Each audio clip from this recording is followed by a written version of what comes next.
Order. Before I call the honourable member for Cunningham, I remind the House that this is the honourable member's first speech, and I ask the House to extend to him the usual courtesies. The honourable member for Cunningham. Thank you, Mr Deputy Speaker. Mr Deputy Speaker, it is an honour and a privilege to stand before you as the first Greens member of this House and representative of the people of Cunningham. With the support of my colleagues, Senator Bob Brown and Senator Kerry Nettle, I look forward to bringing a fresh new voice to this House and this Parliament, a voice reflecting the aspirations of the people of Cunningham and the vision of the Australian Greens. As I rise before the House today, our region is in mourning for those who have lost their lives or were injured in the Waterfall train derailment last week. We as a community share the pain and sense of loss felt by the family and friends of the victims. The untimely and tragic death of 7 Australians affects us all and saddens our hearts. It is a tremendous responsibility we all share as members of this House, 150 individuals representing around 20 million Australians. I look forward to contributing to an increasingly vibrant parliamentary democracy, working in the best interests of this nation and the people of Cunningham. In speaking of Cunningham, we should be mindful that its history goes back far beyond the 200 years of European settlement. Aboriginal people have occupied the area for some tens of thousands of years. In rising before this House for the first time, I wish to acknowledge the Ngunnawal people, the traditional owners of the land upon which we now sit and whose sovereignty has never been ceded. In doing so, I reaffirm my commitment to supporting and promoting issues of Indigenous culture and heritage, particularly in collaboration with the people of the Illawarra and south coast of New South Wales. I also add my voice to the hundreds of thousands of other Australians in apologising for the wrongs of the past. Mr Speaker, I was elected member for Cunningham last October, just a week after the horror of the Bali bombings and with the spectre of war in Iraq hanging upon us. As I speak, 2,000 men and women of the Australian Defence Force are on their way to the Middle East for just such a war, under the Prime Minister's orders, but without the authority of this Parliament or the backing of the people. A war in which 5 million residents of Baghdad face the imminent possibility of death, and UN experts predict as many as 100,000 children will die. A veritable holocaust, in the words of Nelson Mandela. The government's rationale for Australian involvement in a war with Iraq is nothing more than a defence of the United States' position. Tuesday's statement by the Prime Minister failed to reveal any real or credible threat to our nation. This is not Australia's war. The government is prepared to follow the US into war, regardless of the United Nations Security Council. The Greens, like millions of other Australians, are unequivocally opposed to Australia's involvement in a war against Iraq. The government's deployment of our troops in support and anticipation of US military strikes on Iraq directly contravenes Australia's obligations under international law. Australian involvement in a Bush-led attack on Iraq will weaken the United Nations and set a precedent for other nations to ignore international law. Article 51 of the UN Charter provides that action by air, sea or land force is only warranted in the case of self-defence. Iraq has not attacked Australia, and to date the UN Security Council has not endorsed any action under Article 42 to maintain international peace. The distinguished Australian statesman and former Labor Foreign Minister, Doc Evatt, who played such a key role in establishing the United Nations, must be turning in his grave to see this government so blatantly flouting the Charter and the subsequent equivocation of his own party. As he told this House on the 13th of March 1946, the United Nations exists to help realise the twin objectives of freedom from fear of aggression and freedom from want. Australia shall continue steadfastly and courageously to play our part in this organisation, on which must rest most of the hopes of men of goodwill throughout the world. We now risk entering into a long, drawn-out, unjust and unwinnable war. ASIO and the CIA have both warned that we face the heightened threat of terrorist attack. It does not have to be this way. As brutal a dictator as he is, Saddam Hussein has been and can continue to be contained with action short of war. A massive attack on the 27 million Iraqi people is an affront to our humanity, and like so many Australians everywhere, the people of Cunningham do not support such a war. On Saturday I will join many of them at a rally in Wollongong to protest against the war. Peace and diplomacy must prevail. Whilst war is the most immediate threat facing this nation, it is far from our only challenge. Mr Speaker, globalisation and 2 decades of Canberra's obsession with economic rationalism has had a profound effect upon the people of Cunningham. 20,000 jobs were lost in the region in the 80s and early 90s.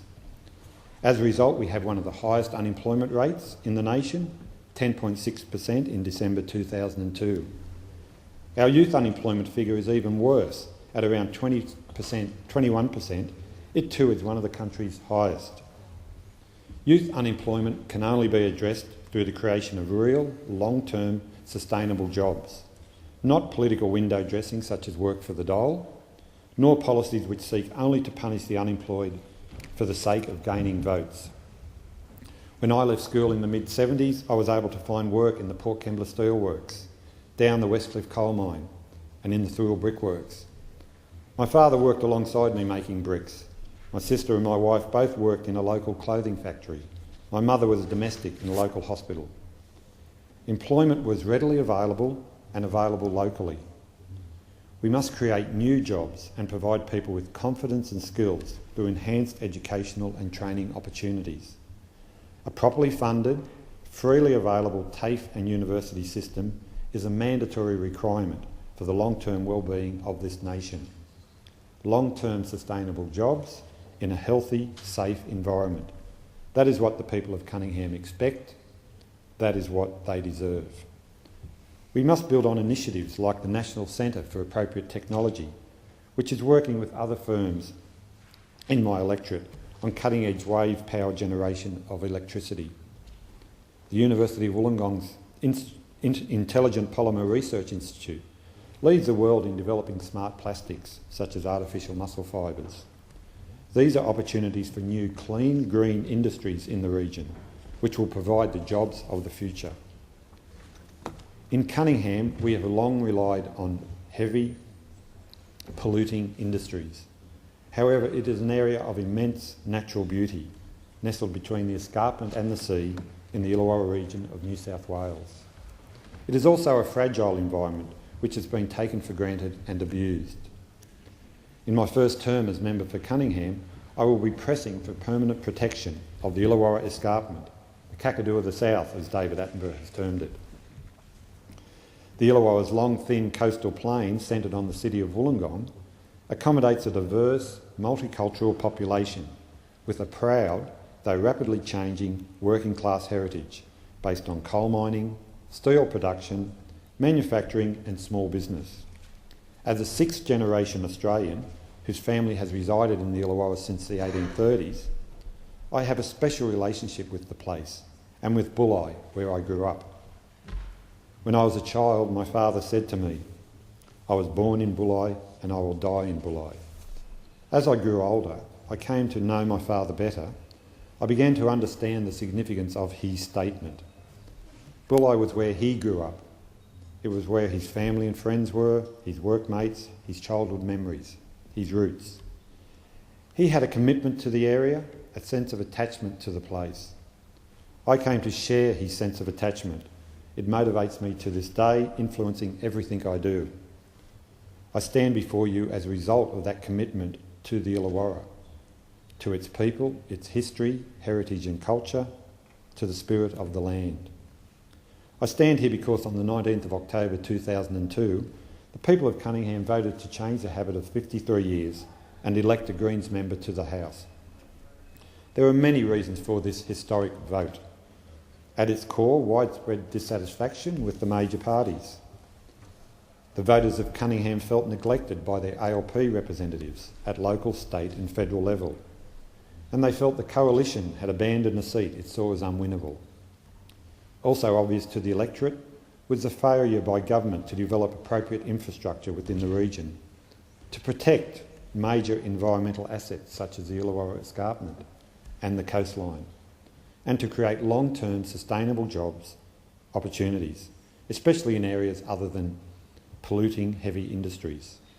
One of my predecessors, the late Rex Connor, introduced pioneering anti-pollution laws, but the people of Cunningham continued to pay the price for those plumes of progress which have hung over the region since the 1860s. The by-election also revealed that the environment is a major item on the Australian political agenda. In Cunningham, our quality of life is threatened by inappropriate, unsustainable development, spurred on by vested interests, seeking to generate profit while having no commitment to the local community. We cannot continue to allow inappropriate developments to destroy our cultural and environmental heritage. A good example is the Sandon Point residential development on the foreshore at Bulli. Like the historic battle some 20 years ago to save the Franklin River, Sandon Point epitomises a current widespread concern about environmentally destructive development. In this instance, the push to generate millions of dollars worth of shareholder profit has resulted in the destruction of nationally significant and ancient Aboriginal and European heritage sites. It has resulted in the loss of sensitive wetland environments. It has resulted in the loss of open space and the green corridors which are so vital to the health and well-being of urban communities. It has also meant that employment-generating lands are being sterilised, replaced by housing estates.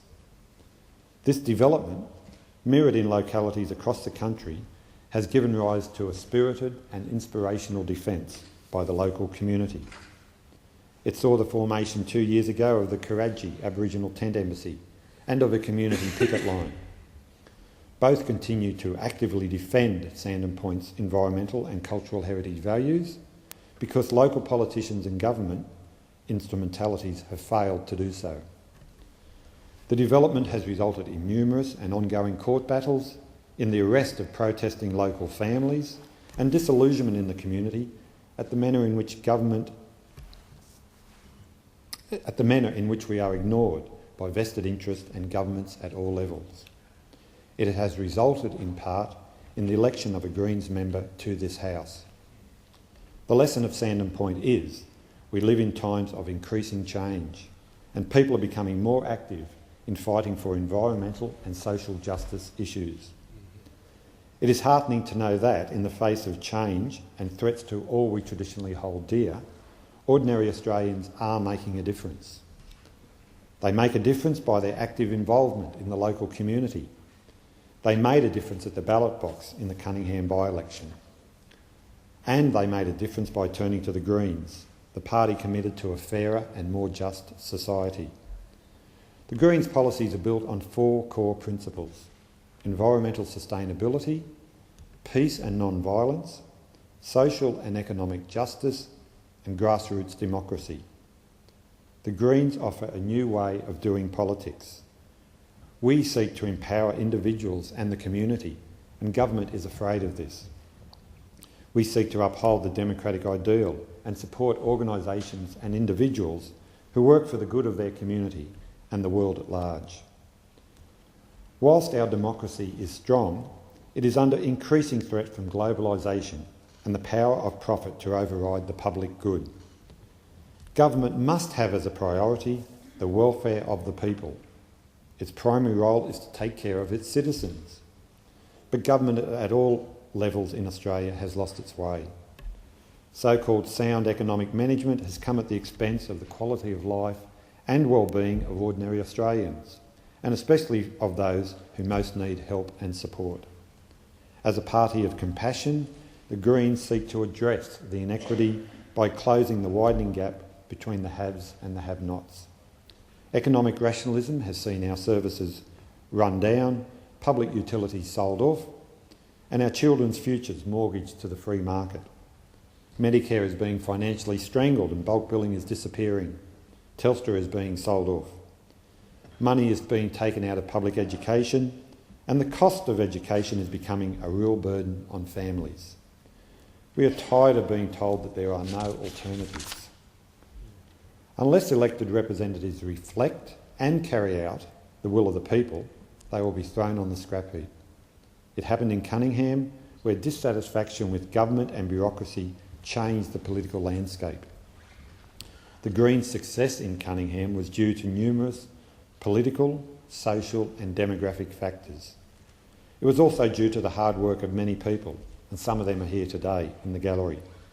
I must thank my wife Jeanette, my sons Kyle and Andrew, and my family of friends for their hard work, encouragement and support. I thank those many tireless workers in the Greens throughout Australia who have toiled selflessly over many years for the party with the best interests of this nation at heart. And I thank the electors of Cunningham for the opportunity to be their voice in this House. It is a great honour. Mr Speaker, my victory in the Cunningham by-election as a local community activist and a member of the Greens sends a clear message. The Australian political landscape is changing and the Greens are leading that change. We are a genuine alternative to the other parties as they become increasingly indistinguishable. The Greens is a party of compassion and community activism. The success of the Greens in Cunningham is a wake-up call. It is a light shining through the fog of political expediency, cronyism and hidden agendas. And Cunningham is not an isolated incident. It is a microcosm of voter anger and concern across the nation. People want jobs. We want workers' wages, conditions and rights upheld and improved. We're sick of seeing corporate heavyweights walking away with millions.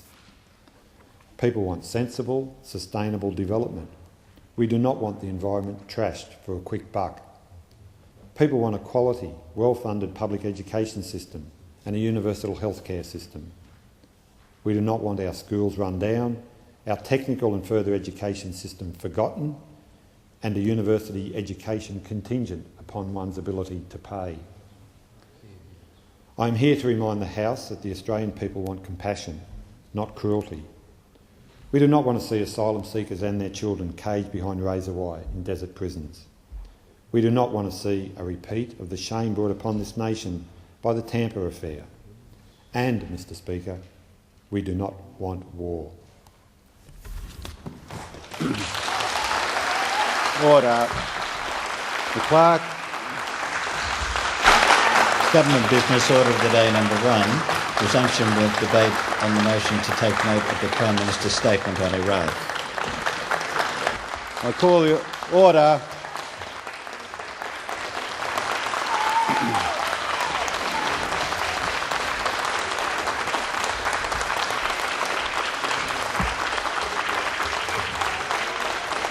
I remind those in the galleries of their obligations. The honourable member for Macon. Thank you, Mr Speaker.